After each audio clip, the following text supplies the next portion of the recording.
ഇന്ന് നമുക്ക് ഇച്ചിരി മധുരമുള്ളൊരു സാധനം ഉണ്ടാക്കിയാലോ. നല്ല ടേസ്റ്റാണ് കേട്ടോ കഴിക്കാൻ. നമ്മുടെ ഈ തരി കാച്ചിയതൊക്കെ ഉണ്ടാക്കുമല്ലോ നമ്മൾ നോൽമ്പിന്, അപ്പോൾ അതുപോലെ ആയിരിക്കും കേട്ടോ ഇതിൻ്റെ ഒരു ടെക്സ്ചർ കണ്ടില്ലേ. അപ്പോൾ ഇതെങ്ങനെ ഉണ്ടാക്കുന്നതെന്നുള്ളത് നോക്കാം. വെറും 3 ഇൻഗ്രീഡിയൻസ് മാത്രം വെച്ചിട്ടാണ്, 3 അല്ല 4 ഇൻഗ്രീഡിയൻസ് മാത്രം വെച്ചുണ്ടാക്കിയതാണ് കേട്ടോ. അപ്പോൾ ആദ്യം ഒരു പാൻ വെച്ച് ചൂടാക്കി അതിലേക്ക് പാൽ ഒഴിച്ചു കൊടുത്തിട്ടുണ്ട്. പിന്നെ മധുരത്തിന് ആവശ്യമായിട്ടുള്ള പഞ്ചസാര കൂടെ ഇട്ട് കൊടുത്തിട്ടുണ്ട്. ഇനി ഇതിലേക്ക് ടേസ്റ്റിന് വേണ്ടിയിട്ട് ഒരു നുള്ള് ഏലക്കാപ്പൊടി ഉണ്ടല്ലോ, അതും കൂടെ ചേർത്ത് കൊടുത്തിട്ട് നന്നായി ഒന്ന് മിക്സ് ചെയ്തെടുക്കുന്നുണ്ട് കേട്ടോ. ആ പാല് നല്ല രീതിയിൽ ഒന്ന് തിളച്ച് വരട്ടെ. നമ്മളിതൊരു പായസ രൂപത്തിലാണ് ഉണ്ടാക്കുന്നത്. ഇനി ഇതിലേക്ക് ഇട്ട് കൊടുക്കുന്നത് നമ്മുടെ കുനാഫ ഡോ ഉണ്ടല്ലോ, അത് ചെറുതാക്കി കട്ട് ചെയ്തിട്ട് അതാണ് കേട്ടോ ഇട്ട് കൊടുക്കുന്നത്. ഇത് വെച്ച് ഇനി വെറും കുനാഫ മാത്രമല്ല, ഇതുപോലൊരു പായസം കൂടെ ഒന്ന് ഉണ്ടാക്കി നോക്കൊണ്ടു. സംഭവം കിഡു ടേസ്റ്റാണ് കേട്ടോ.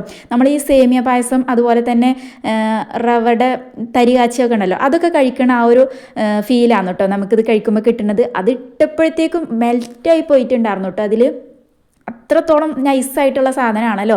അങ്ങനെ നമ്മുടെ പായസം ഇവിടെ റെഡി ആയിട്ടുണ്ട് കേട്ടോ. ഇത്രയേ ഉള്ളൂ പണി, എളുപ്പം ഉണ്ടാക്കുക. ഇതിലേക്ക് നിങ്ങൾക്ക് അണ്ടിപ്പരിപ്പ് മുന്തിരി കാച്ചി ഒഴിക്കണമെങ്കിൽ അങ്ങനെ ഒഴിക്കുക. എനിക്ക് ഈ പായസം കുടിക്കുമ്പോൾ ഈ മുന്തിരി ഒന്ന് കടിക്കുന്നതിനോട് തീരെ ഇഷ്ടമില്ലാത്ത ഒരാളാണ് കേട്ടോ. ആ മധുരത്തിൻ്റെ ഇടയിൽ ആ പുളി ഇങ്ങോട്ട് വരുമ്പോൾ എനിക്കാകെ മട്ടിക്കും. അപ്പോൾ അതുകൊണ്ട് ഞാൻ അങ്ങനത്തെ പരിപാടിക്കൊന്നും നിൽക്കാറില്ല. സിമ്പിളാണ് എപ്പോഴും ഇഷ്ടം.